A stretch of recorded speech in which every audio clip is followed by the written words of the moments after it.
Have you ever wondered why, after a deep spiritual awakening, your motivation suddenly disappears?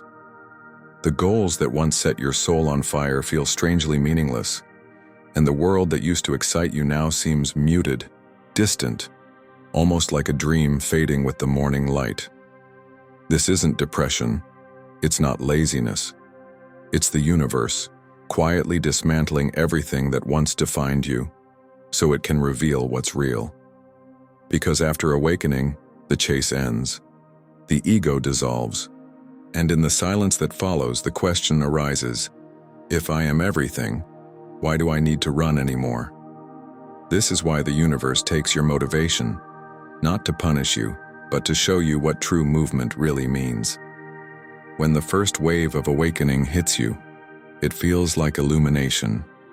You start to see patterns that were invisible before, in your relationships, your ambitions, even in the way you breathe.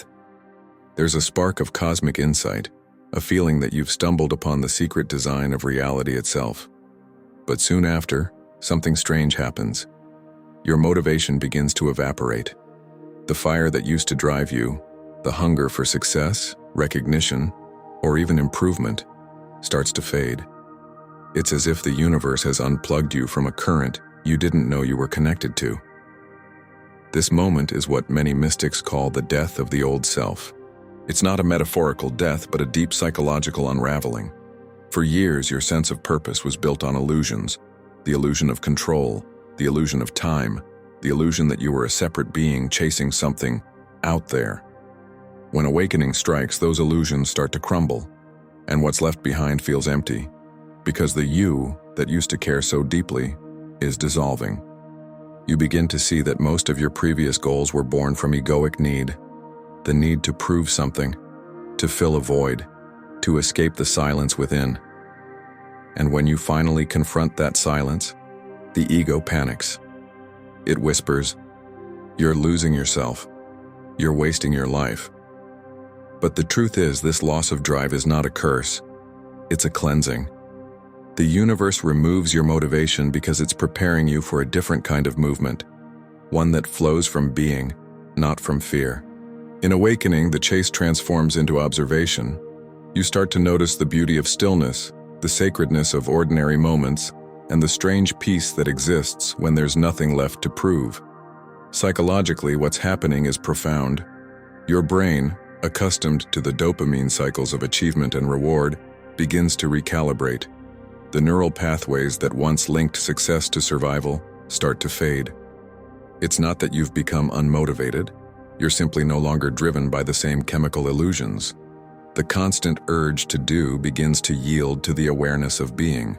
And yet, this transition is excruciating for the mind, because the mind thrives on identity. And when the identity collapses, so does its sense of purpose. The projects you once dreamed of seem shallow. The people around you feel foreign. Even your passions lose their color. It's as if someone turned down the volume of existence itself. This phase has a name in mysticism, the void, or the dark night of the soul. It's not darkness in the moral sense, but a profound spiritual silence, the moment between who you were and who you're becoming. It's the space where the ego dies and the soul learns to breathe again. Many people mistake this stage for failure.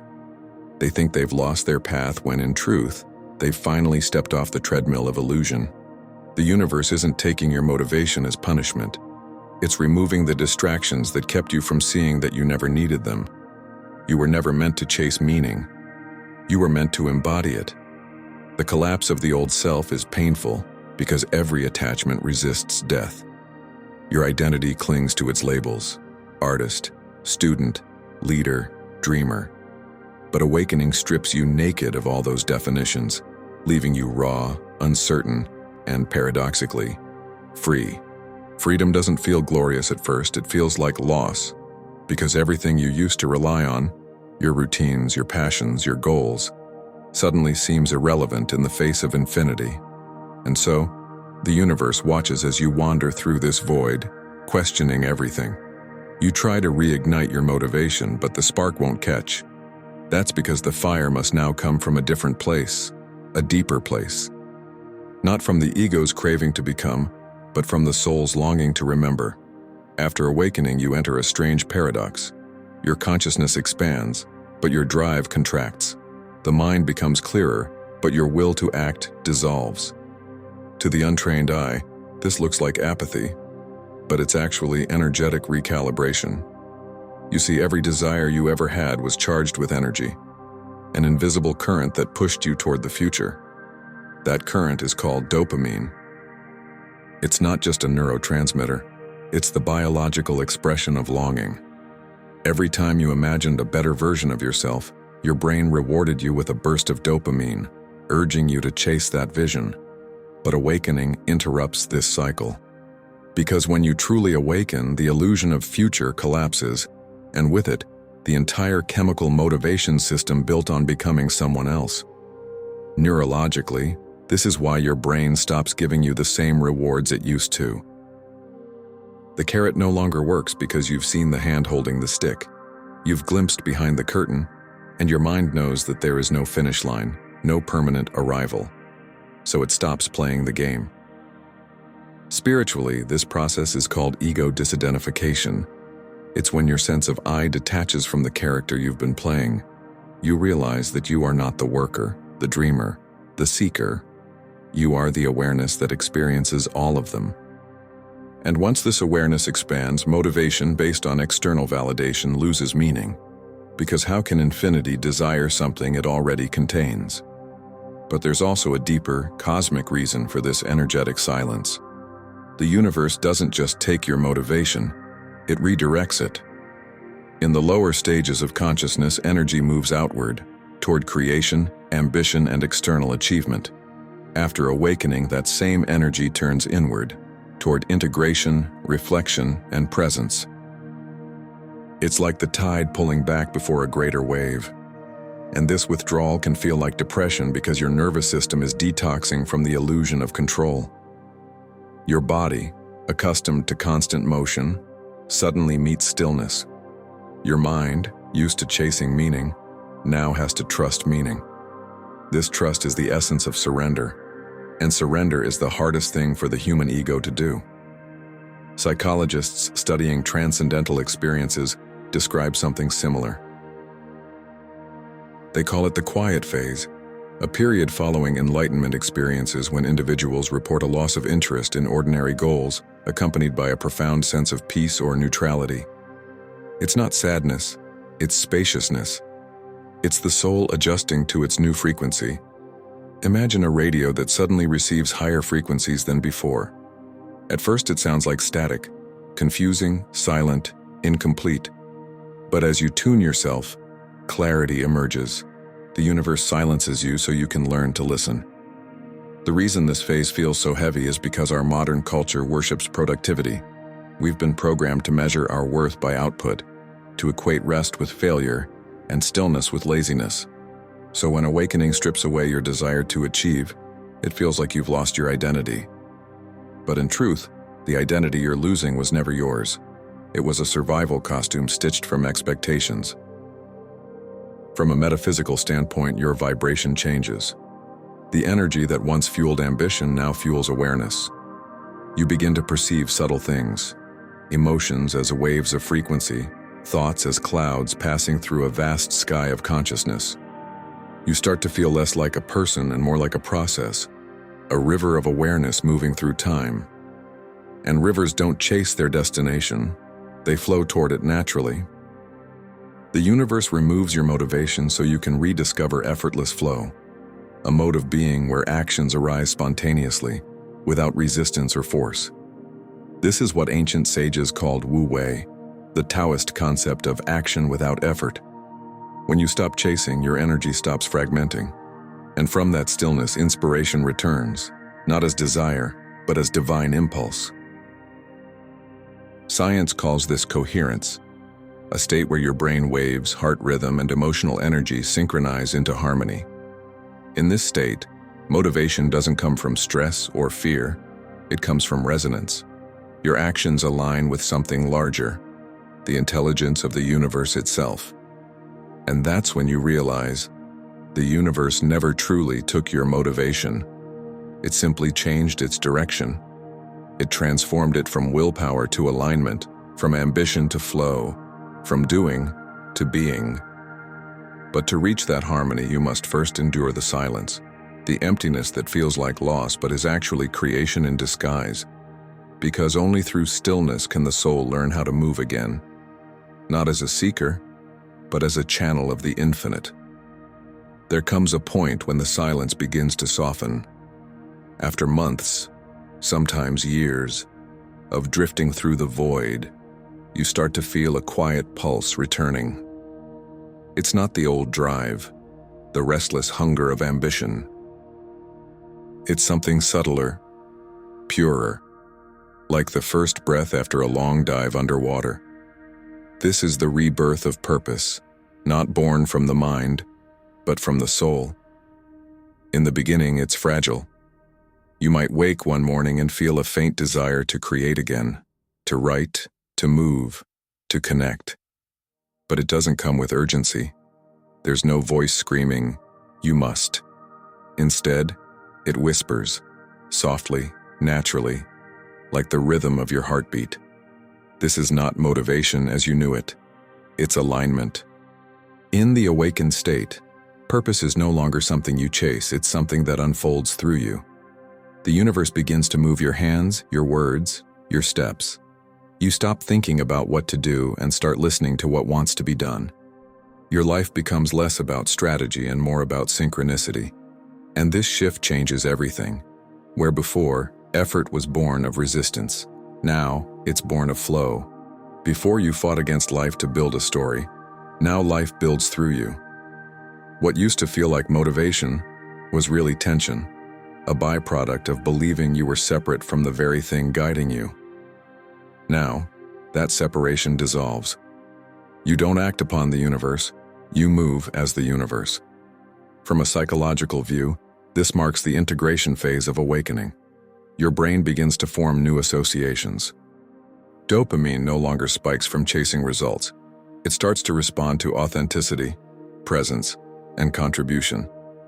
Studies on flow states reveal this same principle. When attention merges with the present moment, effort disappears and joy takes its place. You stop asking, well, what do I want to achieve, and begin asking, what wants to express itself through me? This is why enlightened individuals often appear peaceful yet profoundly active. They write, teach, build, heal, but none of it comes from need.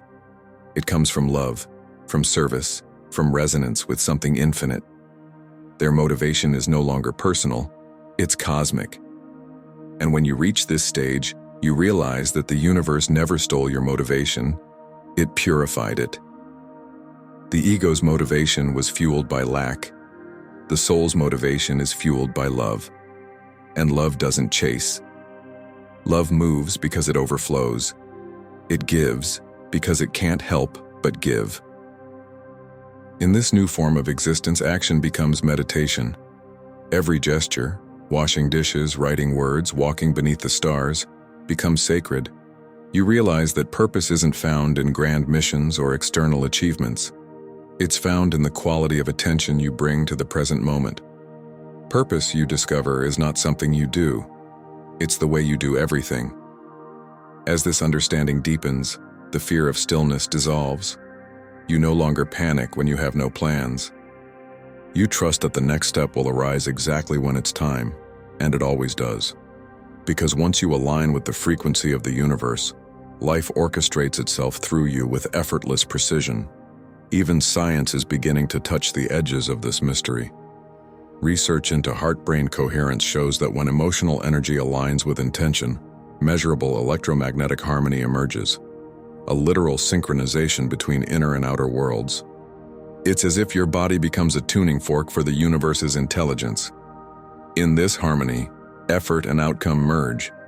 You act without strain, and yet everything flows perfectly. This is the secret the ancient mystics knew. The universe doesn't take your motivation to destroy you. It takes it to rebuild you. It removes every false reason to move so that only truth remains. And when truth becomes your compass, every step feels right, even the ones that lead into uncertainty. True motivation after awakening is quiet. It's not the roar of ambition, but the hum of harmony. It's not the race to become, it's the dance of being. And in that dance, you realize that the purpose of life was never to get somewhere. It was to remember where you already are. So when the silence returns, don't fight it. Sit with it. Listen. Because beneath that silence, something is being reborn. Not your old drive, not your old self, but a deeper current of divine momentum. It doesn't rush. It doesn't compete. It simply flows. And when you finally let yourself flow with it, you'll see that the universe never took your motivation. It gave you back your soul. In the end, awakening isn't a story of loss. It's a story of remembering. The universe takes your motivation not to punish you, but to guide you back home, to the stillness you were running from. Because before you can learn how to move again, you must learn how to be. And when you finally stop searching, you realize that life has been whispering the truth all along. You were never separate from it. The stillness that frightened you was not emptiness. It was the sound of your soul breathing for the first time. The silence wasn't punishment, it was preparation. Preparation for the kind of purpose that doesn't depend on external reward or validation, but flows directly from the infinite within you. When you surrender to this process, the universe begins to move through you with ease. Decisions become clear. Actions feel light. Synchronicities appear effortlessly. You start to notice that life unfolds perfectly, not according to your plans, but according to your alignment. You stop forcing and start flowing. You stop striving and start shining. And from that space of deep awareness, your motivation returns. Not as a flame that burns, but as a light that guides. It doesn't demand, it invites. It doesn't push, it pulls. Softly, like gravity from the divine. So, if you're walking through the stillness right now, if everything feels empty or meaningless, remember this. The universe hasn't abandoned you. It's refining you. It's dismantling every illusion that made you forget what you are. Because sometimes losing yourself is the only way to find what cannot be lost. When you rise from that silence, you'll move again, but differently this time. Not from fear, not from desire, but from truth. You'll act not because you need to, but because the act itself is sacred. And in that moment, every breath, every step, every heartbeat becomes the purpose you were always seeking. If these words resonated with you, take a moment, breathe deeply, and feel the stillness that lives beneath your thoughts. That stillness is your true self. It never leaves. It never fades. It only waits for you to listen. And when you do, you'll see that the universe never took your motivation. It simply returned it to where it always belonged, within your soul.